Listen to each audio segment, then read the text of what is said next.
Once Upon a Time in Hollywood, the 9th film from Quentin Tarantino. So is that reason enough to go see this?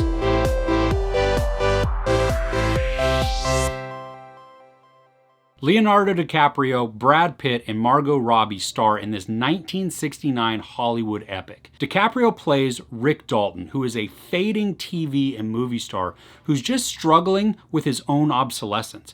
I mean, he is being faded out. He's no longer considered all the time for the leading characters.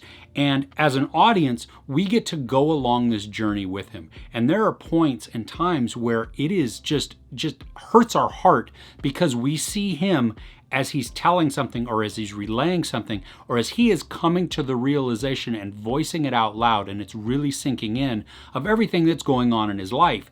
And he does such a good job of portraying this.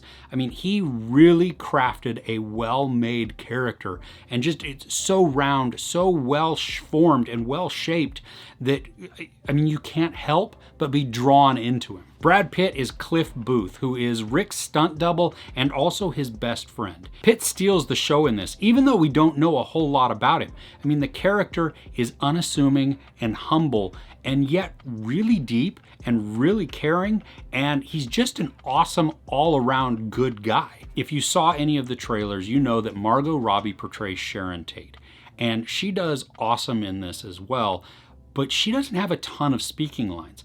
A lot of her emotion, a lot of her acting, a lot of her conveyance of everything that she is in her character comes through facial expressions and her eyes. She does have some speaking parts, and she's fine when she's doing that, but it's a more of in her movements, in the way that she carries herself, that she just sells this performance of being this pretty unassuming and up-and-coming movie star. Now, Al Pacino is in this also, and honestly, he's just okay. I mean, he's fine. There's nothing wrong with him, and I like him as an actor, but in this, the character itself, it's kind of a throwaway. I mean, you could have put any actor in there, and it would have been just fine. There was nothing stand out about it where it was like, oh my gosh, Pacino made this role. This role was specific for Pacino. Now, maybe Tarantino did write it specifically for him, but I didn't get that feeling from it, that it was just kind of like, okay, you're good. The film has a lot to do with friendship, and it's so much fun to watch Pitt and DiCaprio's characters interact.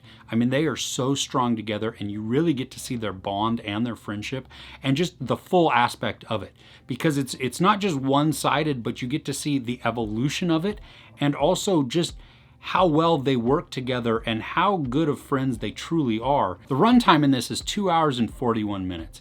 And quite honestly, for the first half, maybe even longer than that, I was worried that it was just going to be some Quentin Tarantino self-indulgent movie where he's just kind of telling a story that doesn't necessarily totally have a point, but it really takes a long time to get there.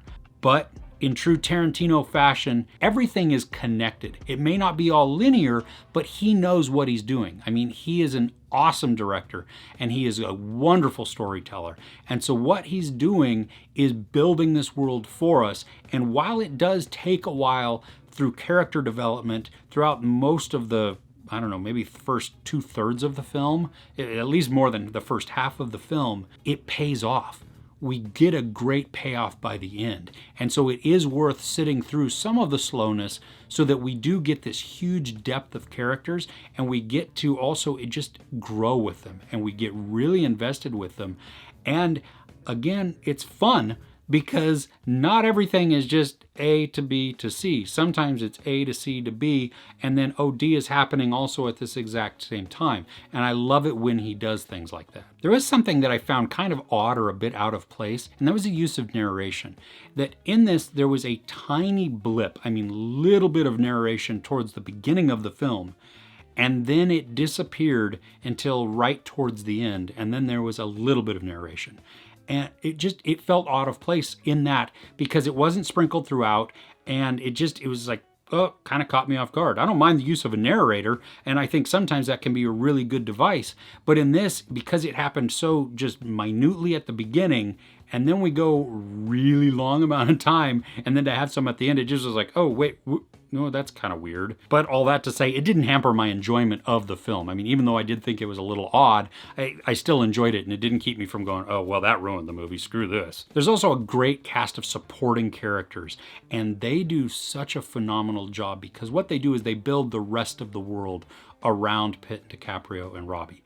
I mean, they fill it in. Some are minor, some have a little bit bigger of roles in the major story, but either way, however they are, they all fit and they all do really well to help build the entire world that Tarantino has for us. Along those same lines, the nostalgia for 1969 Hollywood is huge. I mean, Tarantino did such a good job of visually building everything for us.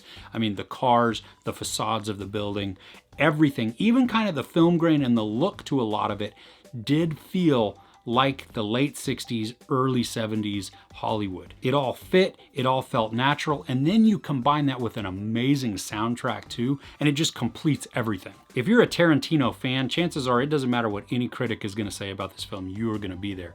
But if you're a casual fan, but you just enjoy a well-told story, some amazingly rich characters, and a unique storytelling style, even if the story itself does take a while to develop, I think you'll really enjoy this film as well. Bit of advice, don't go searching out any spoilers.